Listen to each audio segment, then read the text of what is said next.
ಆತ್ಮೀಯ H16 news ಅರ್ಥಾತ್ ಸೀತಾರಾಮ್ಗೆ ಸ್ವಾಗತ. ನಾನು ನಿಮ್ಮವ MI ಅಥವಾ ಮಲ್ಲಪ್ಪ ಜೋತಾವರ್. ಆತ್ಮೀಯರೇ,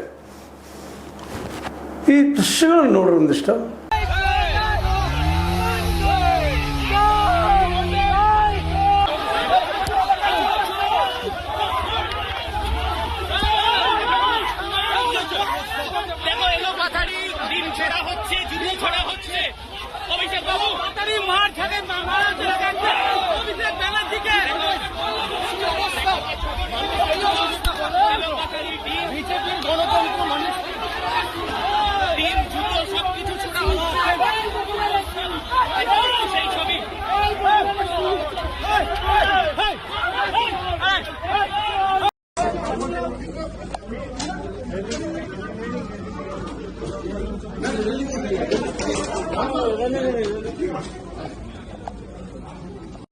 হ্যাঁ হ্যাঁ হ্যাঁ ঠিক আছে ঠিক আছে আস্তে আস্তে दादा उठो उठो কে উঠবে কে वो वाला गाड़ी में उठेगा पीछे वाला गाड़ी में চলো চলো চলো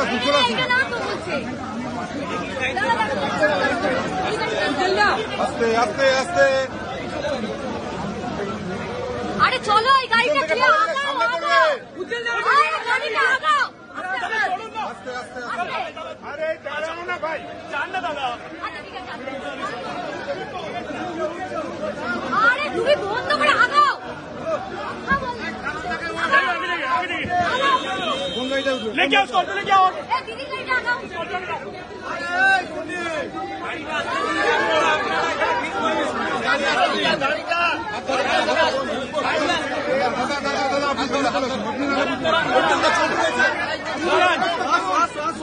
চলে আসো বাবু শারীরিক অবস্থা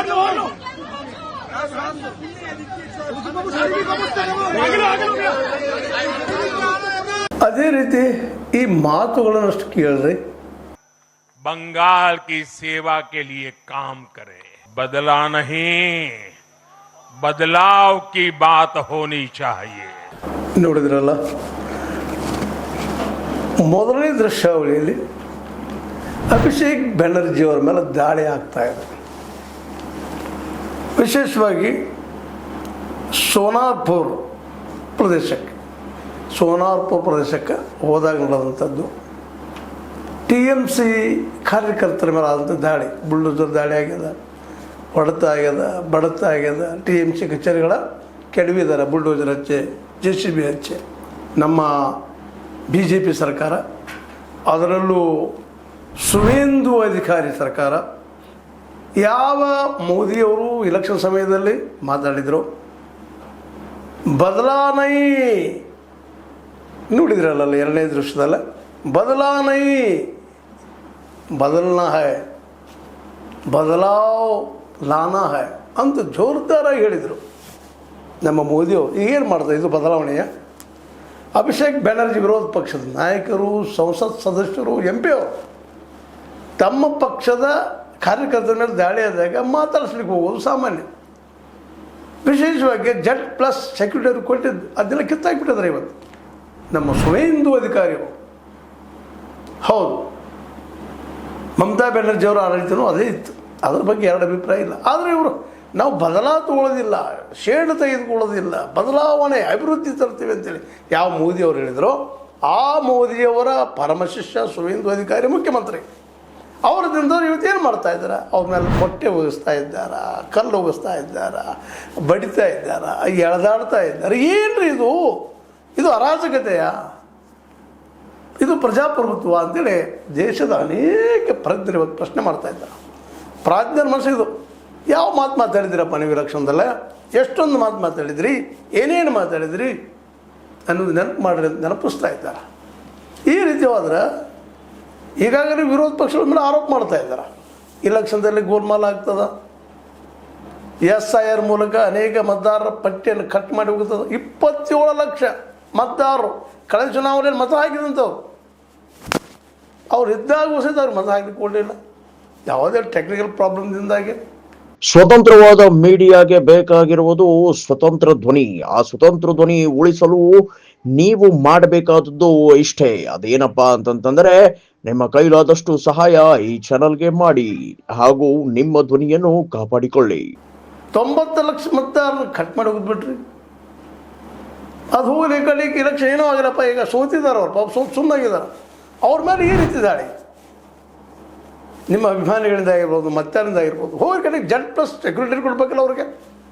ಅವ್ರು ವಿರೋಧ ಪಕ್ಷದ ನಾಯಕರಿರಲ್ಲ. ಇದು ಮಮತಾ ಬೆನರ್ಜಿಯಲ್ಲಿ ವಿರೋಧ ಪಕ್ಷದ ನಾಯಕ ಇರ್ಬೋದು, ತಪ್ಪು ಆಗಿರ್ಬೋದು. ಅವರು ಆ ತಪ್ಪು ನೀವು ಮಾಡಿದ್ರೆ ಮತ್ತು ನಿಮಗೆ ಅವ್ರಿಗೆ ಅಂತರ ಏನು? ಹೌದು, ಇಷ್ಟರಲ್ಲೇ ಅವರು 15 ವರ್ಷದ ಆಳಿದ್ರೆ ಸಾಕಷ್ಟು ಸುಧಾರಣೆ ತರಬೇಕಾಗಿತ್ತು. ಈ ದೇಶದ ಹಣೆ ಬರ ಅಧಿಕಾರಕ್ಕೆ ಬರೋಕ್ಕಿಂತ ಪೂರ್ವದಲ್ಲಿ ಒಂದು, ಬಂದ ಮೇಲೆ ಒಂದು ಆಗುವುದು ಈ ರಾಜಕಾರಣಿಗಳಿಂದ. ಈಗ ನೋಡ್ರಿ, ಮೋದಿಯವ್ರು ಮಾಡ್ತಾ ಇರೋದೇನು, ಅವ್ರ ಶಿಷ್ಯ ಮಾಡ್ತಾ ಇರೋದೇನು, ಮಾತಾಡಿದ್ದೇನು, ಮಾಡ್ತಾ ಇರೋದೇನು. ಅದೇ ರೀತಿ ಮಮತಾ ಬ್ಯಾನರ್ಜಿಯವ್ರು ಮಾಡಿದ್ದಕ್ಕೆ ಜನ ಬೇಸತ್ತು ಇವರು ಅಧಿಕಾರ ಕೊಟ್ಟರು. ಈ ಹಿಂದೆ 2014ರಲ್ಲೇ ಕಾಂಗ್ರೆಸ್ ನಿರುದ್ಯೋಗ ಹೆಚ್ಚು ಮಾಡಿತ್ತು, ಬಡತನ ಹೆಚ್ಚು ಮಾಡಿತ್ತು, ಏನೇನು 108 ಆರೋಪಗಳಿದ್ದು ಮೇಲೆ ಸತ್ಯ ಅನ್ನೋದು. ಅದನ್ನು ಬೇಸತ್ತು ಇವ್ರು ಕೊಟ್ಟರು ಅಧಿಕಾರ. ಈಗೇನು ಮಾಡಿದರು 12 ವರ್ಷಗಳಲ್ಲಿ ಮೋದಿ ಅವರು ಇಡೀ ದೇಶ ತುಂಬ ಅವರಿಂದ ಒಳ್ಳೆ ಆಡಳಿತ ಕೊಟ್ರ, ಎಲ್ಲರೂ ಉದ್ಯೋಗ ಕೊಟ್ರ. ಅಟ್ಲೀಸ್ಟ್ ಹಿಂದುತ್ವದ ಬಗ್ಗೆ ಮಾತಾಡುವಂಥ ಇವರು ಹಿಂದೂ ಯುವಕರಿಗಾದರೂ ಎಲ್ಲ ಕಡೆ ನೌಕರಿ ಕೊಟ್ರ, ಉದ್ಯೋಗ ಕೊಟ್ರ, ಬದುಕುವಂಗೆ ಮಾಡಿದ್ರ. ಹಿಂದೂ 2 ಕೋಟಿ ಜನ ಇದ್ದಾರೆ. ಪ್ರತಿ ವರ್ಷ 2 ಕೋಟಿ ಉದ್ಯೋಗ ಕೊಡಿಸ್ತಾನಂದ್ರು. ಅಲ್ಲಿ ಹಿಂದೂಗಳು ಎಲ್ಲ ಕೊಡಿಸಿದ್ದಾರೆ. ಅವ್ರು ಬೇಡದವ್ರು ಬೇಡ, ಅವ್ರು ದುಡ್ಕೊಂತಲ್ಲಿ ಗಟ್ಟಿದ್ದಾರೆ. ಅವ್ರು ದುಡಿಲಿಕ್ಕೆ ಬಿಟ್ಟುಬಿಟ್ರೆ ಅವ್ರು ಪಾಪ ಹೇಗೋ ಬದುಕ್ತಾ ಇದ್ದಾರೆ. ಅವರು ಅದು ಆಗ್ತಾಯಿಲ್ಲ. ಮಾಬ್ ಲಿಂಚಿಂಗ್ ಮಾಡ್ತಾ ಇದ್ದೀರಿ.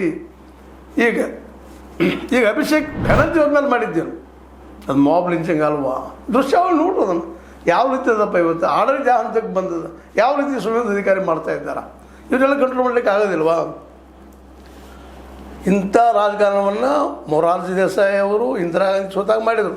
ಇಂದಿರಾ ಗಾಂಧಿ ಅವ್ರನ್ನ ಸೋಲಿಸಿದ ಜನ ಯಾಕಪ್ಪ ಅಂದ್ರೆ ನಮಗೆ ಅಭಿವೃದ್ಧಿ ತೊಗೊಂಬರಲಿ, ನಮಗೆಲ್ಲ ಉದ್ಯೋಗ ತೊಗೊಂಬರಲಿ ಅಂತೇಳಿ ಮೊರಾರ್ಜಿ ದೇಸಾಯಿ ಅವರು ಜನತಾದಳ ಪಕ್ಷ ಅಂತಂದರು. ಅದರ ದುರ್ದೈವ ಆಯ್ಕೆ ಆದಂಥ ಅಂದಿನ ಮೊರಾರ್ಜಿ ದೇಸಾಯಿ ಅವರು ಇಂದಿರಾಜಿ ಅವರನ್ನು ಜೈಲಿಗೆ ಹಾಕುವಂಥ ಪ್ರಯತ್ನ ಮಾಡಿದರು. ಇರ್ಷಾ ರಾಜಕಾರಣ ಮಾಡಿದ್ರು. ಇವತ್ತು ಮಾಡ್ತಾ ಇರೋದೇನು ಆ ಇರ್ಷಾ ರಾಜಕಾರಣವನ್ನು ಇವತ್ತು ಇವ್ರು ಮಾಡ್ತಾ ಇದ್ದಾರಾ? ನಮ್ಮ BJP ಮೋದಿ ಸರ್ಕಾರ ಅಥವಾ ಮೋದಿಯವರ ಶಿಷ್ಯ ಸುವೇಂದು ಅಧಿಕಾರಿ ಮಾಡ್ತಾ ಇದ್ದಾರಾ? ಇದು ಒಳ್ಳೆಯ ರಾಜಕಾರಣ ಅಲ್ಲ. ಯಾಕಂದರೆ ಈಗಾಗಲೇ ವಿಶ್ವ ತುಂಬೆಲ್ಲ ಇಲ್ಲಿ ಮಾಬ್ ಲಿಂಚಿಂಗು, ಮತ್ತೊಂದು ಲವ್ ಜಿಹಾದು, ಇನ್ನೊಂದರಿಂದ ಹೆಸರು ಕೆಡ್ತಾ ಇದೆ. ಇದರಲ್ಲಿ 2 ಅಭಿಪ್ರಾಯ ಇಲ್ಲ. ಎಲ್ಲ ರಾಷ್ಟ್ರ ನಮಗೆ ದೂರ ಸೇರ್ತಾ ಇದ್ರು. ಈಗ ಕನ್ಫರ್ಮ್ ಆಗಿದ್ದವು. ಪಾಕಿಸ್ತಾನದ ದಾಳಿ ಆದಾಗ ನಾವು ಗೆದ್ದಿದ್ದೀವಿ ಅಂತ ಸರ್ಕಾರ ಹೇಳ್ಕೊಳ್ತಾ ಸಂದರ್ಭದಲ್ಲೇ ಇಡೀ ವಿಶ್ವದ ಜನ ನಮ್ಮನ್ನು ಟೆರರಿಸ್ಟ್ರಪ್ಪ ಅಂತ ಕನ್ಫರ್ಮ್ ಮಾಡಿದರು. ಬಟ್ ನಮ್ಮ ಪರವಾಗಿ ಯಾರೂ ನಿಲ್ಲಲಿಲ್ಲ. ಪಾಕಿಸ್ತಾನ ಪರವಾಗಿ ನಿಂತರು. ಇದನ್ನು ಸಹಿತ ಅವ್ರು ಗಮನ ಹರಿಸ್ಬೇಕಾಗ್ಯದ. ಈ ರಾಜಕಾರಣದಿಂದ ಏನು ಉದ್ಯೋಗ ಸೃಷ್ಟಿ ಮಾಡಲಿಕ್ಕೆ ಸಾಧ್ಯದ, ಏನು ಡೆವಲಪ್ಮೆಂಟ್ ಮಾಡಲಿಕ್ಕೆ ಸಾಧ್ಯ? ಸುವೇಂದು ಅಧಿಕಾರಿ ಮುಂದಿದ್ದಂಥ ರಗಡ ಸಮಸ್ಯೆಗಳಿದ್ದಾವೆ, ಸಾಕಷ್ಟು ಸಮಸ್ಯೆಗಳಿದ್ದಾವೆ ಇವತ್ತು. ಸುವೇಂದು ಅಧಿಕಾರಿ ಅಲ್ಲಿ ಬಡತನದ, ನಿರುದ್ಯೋಗದ, ಹಸಿವದ, ಬೆಲೆ ಏರಿಕೆ ಅದ. ಇವುಗಳ ಪರವಾಗಿ ಇವುಗಳ ಏನಾದರೂ ನಿಯಂತ್ರಣ ತೋರಿಸುವಾಗ ಡಬಲ್ ಇಂಜಿನ್ ಸರ್ಕಾರದ ಮೇಲೆ ಆ ದಿಸೆಯಲ್ಲಿ ಹೆಜ್ಜೆ ಇಡೋದು ಬಿಟ್ಟು TMCಯ ಕಾರ್ಯಕರ್ತರನ್ನು, TMCಯ ಬೆಂಬಲಿಗರನ್ನು ಇವತ್ತಲ್ಲೇ ಹೊಡೆದು ಬಡಿದು ಮಾತಾಡೋದು, ಹಿಂಸೆ ಕೊಡೋದು ನೋಡಿದರೆ ಇದು ಬದಲಾ ರಾಜಕಾರಣ, ಸ್ವೇಡಿನ ರಾಜಕಾರಣ. ಇದರಿಂದ ನಾವು ಗೆಲ್ತೀವಿ ಮುಂದಿನ ಚುನಾವಣೆ ತಿಳ್ಕೊಳ್ಳೋದು ತಪ್ಪದು. ಇಂದಿಲ್ಲ ನಾಳೆ, ಒಂದಿಲ್ಲ ಈ ರಾಜಕಾರಣ ತಗೊಂಡು ಇವತ್ತು ನೋಡ್ರಿ ಮಮತಾ ಬ್ಯಾನರ್ಜಿ ಅವರು ಇದನ್ನು ಮಾಡಿದರು. ಈ ಹಿಂಸೆ ರಾಜಕಾರಣ ಮಾಡಿದರು. ಆ ಮೊದಲಿದ್ದಂಥ ಕಮ್ಯುನಿಸ್ಟರು ಅವರು ಉದ್ಯೋಗ ಸೃಷ್ಟಿ ಮಾಡಲಿಕ್ಕೆ ಆಗಲಿಲ್ಲ. ಅನಗತ್ಯ ನಮ್ಮ ವಿರೋಧಿಗಳನ್ನ ಹೊಡೆದು ಬಡಿದು ಗುಂಡಾಗಿರಿ ಮಾಡೋದು, ಕೊಲೆ ಮಾಡಿಸುವಂಥ ಕೆಲಸ ಆ ಸಂದರ್ಭದಲ್ಲಿ ಅದಕ್ಕೆ ಬೇಸತ್ತು ಜನ ನಮ್ಗೆ ಉದ್ಯೋಗ ಕೊಡ್ತಾಳಪ್ಪ ಹೆಣ್ಣುಮಗಳು ಇವ್ರ ಮೇಲೆ ಸಾಕಷ್ಟು ದಾಳಿ ಅದು ಹೆಣ್ಮಗಳ ಮೇಲೆ, ಮಮತಾ ಬ್ಯಾನರ್ಜಿ ಅವ್ರ ಮೇಲೆ. ಅದನ್ನು ನೋಡಿ ಮಮತಾ ಬ್ಯಾನರ್ಜಿ ಅಧಿಕಾರ ಕೊಟ್ಟರು. ಅವರು ಅಧಿಕಾರ ತೆಗೆದುಕೊಂಡು 15 ವರ್ಷ ಏನು ಮಾಡಿದರು? ಅವರು ಅದನ್ನು ಮಾಡಿದರು. Development there is no development. ಉದ್ಯೋಗ ಕೊಡೋದು ಬೇಕಾಗಿಲ್ಲ ಎಲ್ಲರಿಗೂ. ಎಲ್ಲರಿಗೂ ಉದ್ಯೋಗ ಬೇಕಾಗಿದ್ದಾವೆ. ಉದ್ಯೋಗ ಕೊಡಲಿಕ್ಕಾಗಲಿಲ್ಲ. ಓಪನ್ ಮಾರ್ಕೆಟ್ದಾಗ ವಿದೇಶದವ್ರು ಬಂದು ದುಡ್ಡು ಹುಡ್ತಾರೆ, ಮಾಡ್ತಾರೆ, ಕಂಪ್ನಿಗಳು ಅಂತ ತಿಳ್ಕೊಂಡಿದ್ವಿ. ಯಾವ ಕಂಪ್ನಿ ತನ್ನ ಲಾಭದ ಯಾರೂ ಬಂದು ಹಾಕೋದಿಲ್ಲ. ಅವ್ರು ಹಾಕಿದರು, ಲಾಭ ಮಾಡಿಕೊಂಡ್ರು, ಹೆಚ್ಚಿನ ಉದ್ಯೋಗ ಸೃಷ್ಟಿ ಮಾಡಲಿಲ್ಲ. ಇವತ್ತು ನಿರುದ್ಯೋಗ ತಾಂಡವಾಡಲಿಕ್ಕೆ ಇರುವ ದೇಶದ PSUಗಳು, ಪಬ್ಲಿಕ್ ಸರ್ವಿಸ್ ಯೂನಿಟ್ಗಳು, ಅವು ಸಹಿತ ಅದರ ಅಡಿಯಲ್ಲಿ ತೆಗೆದಂಥ ಈ ಕಾರ್ಖಾನೆಗಳಾಗಿರ್ಬೋದು, ಇಂಡಸ್ಟ್ರಿಗಳಾಗಿರ್ಬೋದು, ಮತ್ತೊಂದಾಗಿರ್ಬೋದು, ಅವು ಸಹಿತ ದಿವಾಳಿ ಹೇಳ್ತಾ ಹೋದು. ಯಾಕಂದರೆ ಅಧಿಕಾರಶಾಹಿ ವರ್ಗ ಸರಿಯಾಗಿ ಕೆಲಸ ತೊಗೊಳ್ಳಿಲ್ಲ, ಕೆಲಸ ಮಾಡಲಿಲ್ಲ. ಅದ್ರ ದುಷ್ಪರಿಣಾಮ ಏನಾಯ್ತಪ್ಪ ಅಂದ್ರೆ ಓಪನ್ ಮಾರ್ಕೆಟ್ ಮೇಲೆ ಬಂತು. ಓಪನ್ ಮಾರ್ಕೆಟು ಖಾಸಗೀಕರಣ, ಮೊನಿಟೈಸೇಷನ್ನ ಇಂಥವೆಲ್ಲ ಬಂದು ಅವೆಲ್ಲನೂ ಹೋದ ಪ್ರೈವೇಟ್ ಕೆಲಸಕ್ಕೆ ಉದ್ಯೋಗ ಇಲ್ದಂಗೆ ಆಗಿಬಿಟ್ಟು ಇವತ್ತು ಅದೇ ಪರಿಸ್ಥಿತಿ ಈ ವೆಸ್ಟ್ ಬೆಂಗಾಲ್ದಲ್ಲಿದೆ. ಇವತ್ತು ಸುವೇಂದು ಅಧಿಕಾರಿ ಅವರು ಒಳ್ಳೆಯ ಆಡಳಿತ ಕೊಡೋದನ್ನು ಬಿಟ್ಟು ಈರ್ಷ್ಯಾ ರಾಜಕಾರಣವನ್ನು, ಅದೇ ಕಾಲಕ್ಕೆ ತಮ್ಮ ವಿರೋಧಿಗಳನ್ನು ಹನನ ಮಾಡುವಂಥ ರಾಜಕಾರಣವನ್ನು ಮಾಡೋದನ್ನು ನೋಡಿರುವಂಥ ಈಗ ಬಂದದ್ದು ಸಾಕಷ್ಟು. ಈ ದಿಶೆಯಲ್ಲಿ ಇವತ್ತು ಮೋದಿಯವರು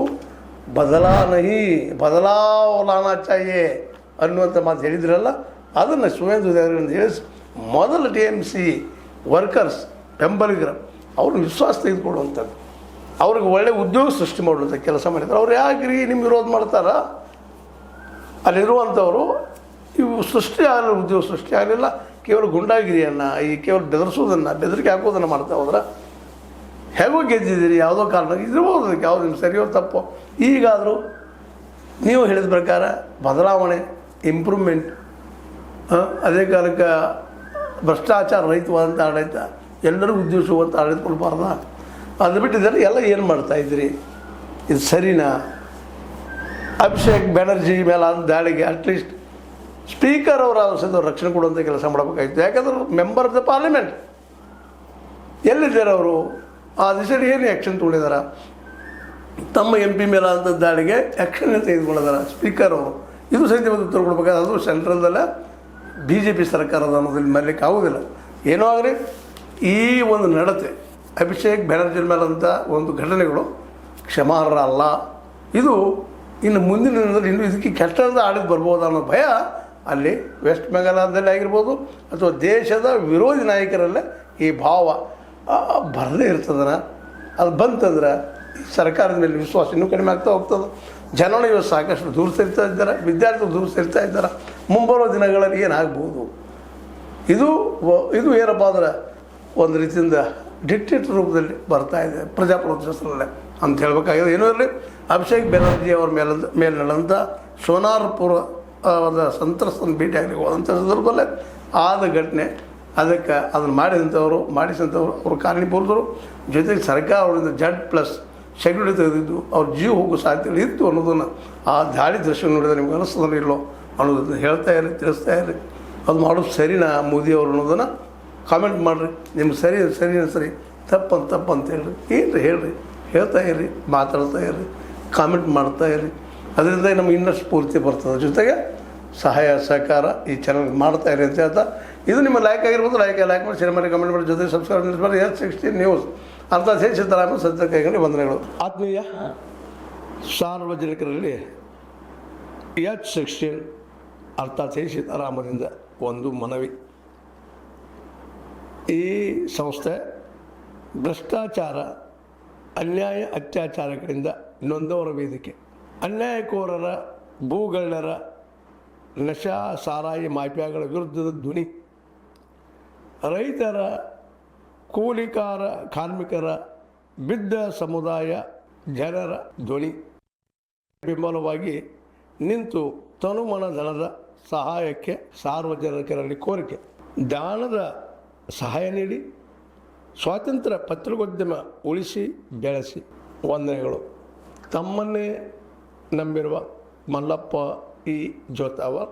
ಈ ಕೆಳಗಿನ QR ಸ್ಕ್ಯಾನ್ ಮಾಡಿ ಅಥವಾ ಈ ನಂಬರ್ ಅಂದರೆ 7411402405ಗೆ ಇಲ್ಲ 9686864852ಗೆ ನೀವು ಫೋನ್ಪೇ ಮಾಡಿ, Paytm ಮಾಡಿ ಅಥವಾ ಇನ್ನಾವುದೇ ಮಾಧ್ಯಮದಿಂದ ಗೂಗಲ್ ಮೂಲಕ ಸಹಾಯ ಮಾಡಿ.